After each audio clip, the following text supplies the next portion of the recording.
السلام عليكم ورحمة الله وبركاته. أعزائي المشاهدين مشاهدي قناة ترند لاين، أهلا بكم في حلقة جديدة من برنامجكم ترند. الحلقة بتاعت النهاردة مش عارف اختار لها عنوان. شفنا مظاهرات كتير جدا بتدعم القضية الفلسطينية في كل الدول العربية والغربية، ولكن نلاقي مظاهرة جوه الكيان المشؤوم من بعض اليهود اللي هم ضد الكيان المشؤوم وضد حكومة نتنياهو. دي بجد جديدة جدا علينا. تعالوا نشوف الفيديو ونرجع نقول هم ليه بيعملوا كده.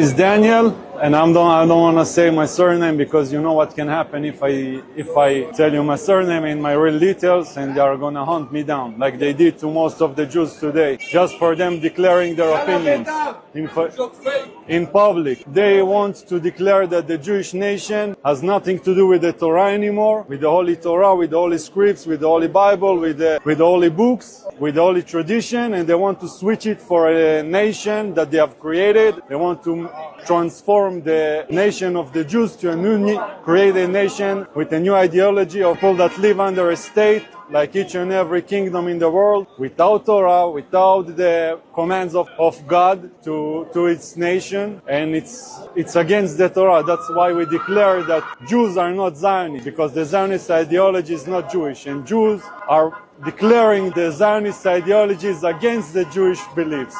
And that's why we say also that the Zionists are not Jews anymore. Even if they were born as Jews, they are not Jews anymore. There is no independence, but anyway, if there was independence, it was only by Mashiach. ورجعنا لكم بعد ما شفنا هذا الفيديو. طبعا كلكم مستغربين ازاي يهود وبيقولوا ان احنا ضد ما يحدث، لان عندهم في التوراة ان دخولهم لفلسطين بعد ظهور المسيح الدجال، او ما يسمى عندنا احنا المسيح الدجال، وهم عندهم المسيح المخلص او ما شابه ذلك. كل الكلام دوت موجود عندهم في التوراة اللي هم بيؤمنوا بيها. دخولهم لفلسطين اتباع للمسيح بتاعهم. ولكن ما يحدث من نتنياهو او من الحكومة الخاصبة من 1923 او ما قبل بعد بولفون، كل دوت مخالف للعقيدة اليهودية من كتابهم التوراة. طب هم بيطبقوا ايه في اسرائيل دلوقتي او في الكيان المشؤوم؟ بيطبقوا حاجة اسمها التلمود، والتلمود بينص ما هو محرف لكل العقائد اليهودية زي ما هم اللي عملوا. طب مين اللي عمل التلمود ده؟ تعال نرجع شوية للحقبة الزمنية. كل ما شوه في التاريخ الإسلامي وفي النصارى وفي اليهود ما يسمى الماسونية. الماسونية موجودة من زمان جدا بأسامي مختلفة، ولكن اللي عملوه مع النصارى عملوا مذهب ما يسمى البروستانت، وده اللي موجود في أمريكا. ودايما كده تلاقي لما يكون في الأمم المتحدة أي حاجة تخص المسلمين تلاقي طالعين كده البروستانتيين يقول لك احنا مش موافقين. البروستانت عقيدة مصطنعة عند النصارى. طب عند اليهود ما يسمى بالتلمود، عند المسلمين للأسف المذهب الشيعي. التلاتة دول أساسهم ماسوني، ما عرفوش يحرفوا في ديننا كمسلمين، دخلوا لنا مذهب يؤله الإمام علي والإثنى عشرية. لما ما عرفوش يحرفوا في التوراة اللي هي أصلا محرفة خلقة، وان هم ما يعرفوش يخشوا فلسطين غير بحجه معينه عايزين يخشوها دلوقتي، وراحوا طبعا للسلطان عبد الحميد قبل كده زي ما احنا عرفنا، وعملوا البدع عشان يعرفوا بس يخشوا تجاره، ما عرفوش. عملوا حاجه اسمها كتاب اسمه التلمود، وهو دلوقتي سبب بالنصوص بتاعتهم المحرفه اللي هي اصلا التوراة بتاعتهم محرفه، ولكن حرفوا ما بعد التحريف. وفي النصارى نفس الكلام، عملوا حاجه اسمها البروتستانت، رغم ان الانجيل اصلا ما يقع في ايد النصارى محرف عند المسلمين. ده يعتبر معروف قولا واحدا عند ديننا. كتاب النصارى الإنجيل أو التوراة الذي نزل على عيسى وموسى ليست الذي موجودة الآن، ولكن حرفت ما بعد التحريف. ركز قوي في الكلمة، بروتستانت، شيعة، تلمود. الثلاثة دول عقائد ماسونية لبث السم في كل العقائد السماوية.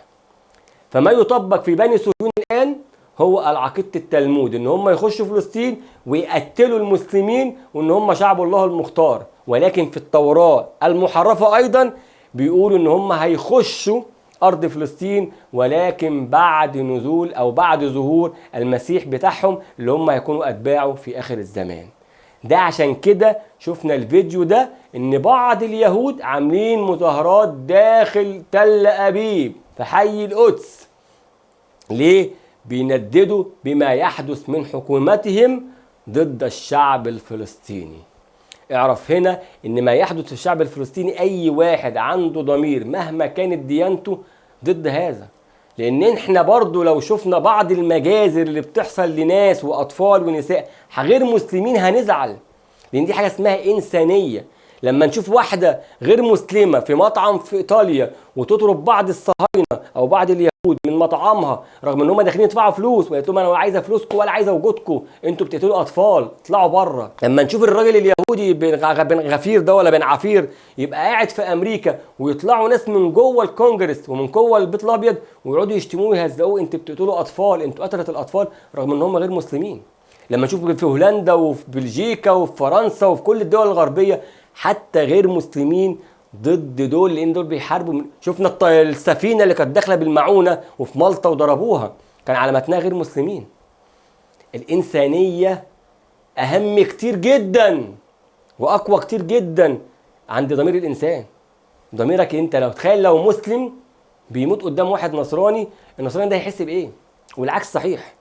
انت عارف يعني ايه الواحد بيشمئز لما يلاقي حد بيقتل قطه؟ ما بالك بشر بيتقصفوا بطيران يوميا، ولما واحد ضميره يصحى ويقول ده حرام، ايوه انت كده بتدافع عن الارهابيين. انهي ارهابيين؟